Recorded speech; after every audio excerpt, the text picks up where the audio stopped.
මෙන්න මේ මාමා තමයි අවුරුදු 70ක් කටත් වඩා පරණ මේ සුපිරි යකාව බැඳගෙන වැඩ ගන්න. පේනවනේ පටෝලා තියෙන යකඩ ලෝඩ් එක. මොරිස් මයිනර් එකක්. ඕම පරණ මෝටර රථයක්.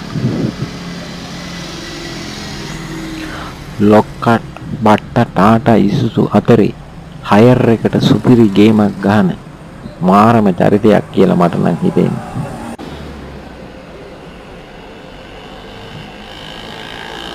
ආමර්වේජයේදී තමයි මම මේක දැක්කේ.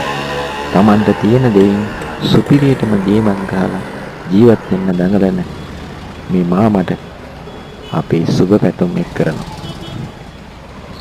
channel එක subscribe කරලා මේ post එක share කරලා like කරන්න. එහෙනම් බොහොම ස්තුතියි.